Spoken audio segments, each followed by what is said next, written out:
If you rush into a new relationship after being broken by the last one, you're not looking for love, you're looking for a band-aid. And band-aids don't fix deep wounds, they cover them up until they fester and rot. I want you to ask yourself this question: are you really ready for love, or are you just afraid of being alone with your own pain? Because most people aren't ready for that conversation. They're too busy jumping from one relationship to the next, dragging their trauma with them, leaving a trail of broken hearts and broken promises.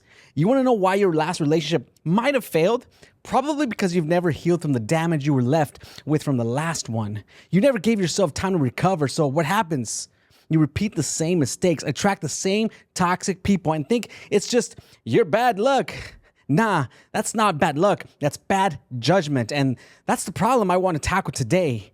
You see, too many people think jumping into the next relationship will heal them, that someone else will be the rescue. It won't. If you don't fix yourself first, you're going to repeat the same cycle of trauma all over again. Statistics back this up.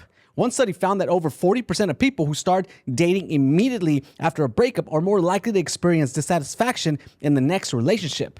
Why? Because they're carrying emotional baggage from the past one, expecting someone else to carry the load. Some of you might be thinking, but I don't want to be alone. You think that moving on fast will distract you from the pain? Well, guess what? The pain isn't going anywhere. It's just hiding, waiting to strike in the middle of your next so-called happy relationship. And when it hits, it's going to be worse than ever because now you're hurting someone else in the process. You want a healthy relationship? You want to find someone that's worth your time? Then you got to get your mind and your heart right first. Today, I want to share 4 things that you can do to get your mind and heart back on the right path. But first, if you get any value out of this video, do me a favor and smash the like button for the YouTube algorithm. Subscribe if you haven't already, and do share any of my videos to anyone that you may know that's going through a rough patch in life and can use some motivational advice and wisdom. So let me share with you the 4 things that you can do to get your mind and heart back on track in order to move on. 1, confront your trauma and stop running from it. You see, the first step to moving on is admitting that you're hurt. Now, I know that sounds obvious, right? But a lot of you are in denial, thinking that if you just jump into the next thing, that you'll magically feel better. That's BS. Ignoring the pain just guarantees that you're going to relive it. Over 70% of people who don't process trauma carry it into the next relationship, sabotaging themselves from the inside out. You got to face that hurt head on. Ask yourself, what went wrong? Why did you allow yourself to be treated that way? Where did you compromise your dignity? You can't move forward until you break those patterns, and breaking patterns takes time and work. 2, take time to heal. And no, it's not a sign of weakness. You see, research shows that people who take at least a year after a traumatic relationship to focus on themselves have a 65% higher chance of success in future relationships. And why?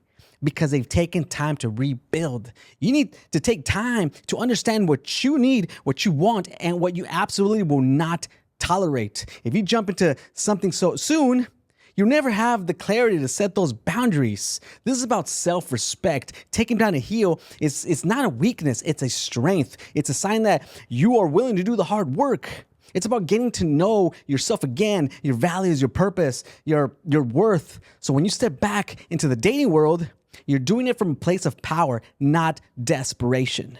3, redefine standards and raise them. You don't need to lower your standards because you're damaged or unworthy. That's the trauma talking. That voice needs to get shut down immediately. People who lower their standards after trauma are twice as likely to end up in an abusive or toxic relationship again, and that's a fact. But here's the truth. You need to internalize. Just because you've been hurt doesn't mean that you deserve less. In fact, it means you should expect more. Why? Because you've been through hell and you've earned the right to never want to go back there again. You've learned the hard lessons. You know now the warning signs, the red flags. So stop settling for the same people that broke you at the first time around. And 4, own your healing. No one is coming to save you. You see, too many people think that their next partner is going to be the one who saves them. Well, let me tell you right now, nobody is coming to save you. That's your job. And if you're expecting someone else to do it, you'll always be disappointed.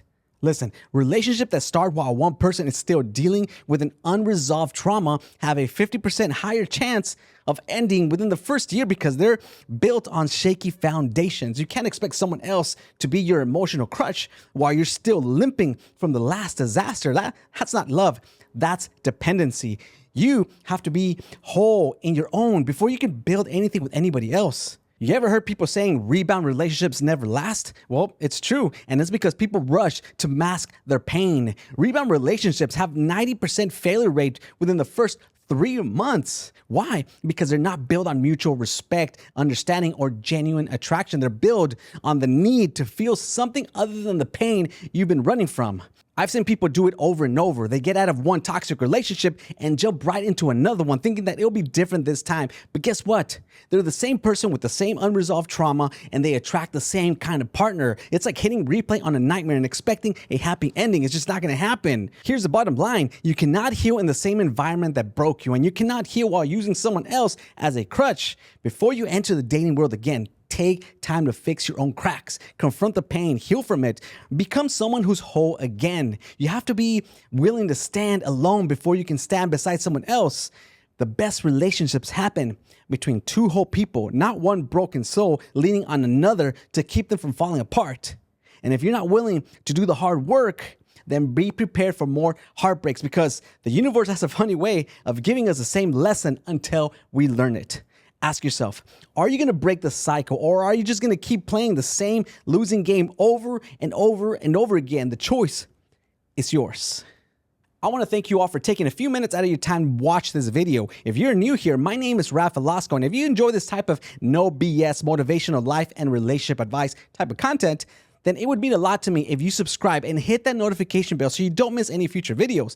My goal is to try to impact as many people's lives who are finding themselves in a rough patch in life and can use some tough motivational advice. I would love to build a community here, so please don't be shy to leave a comment down below. And if you want to know 9 steps you can take after a breakup to help you move on, then make sure you watch this video right here.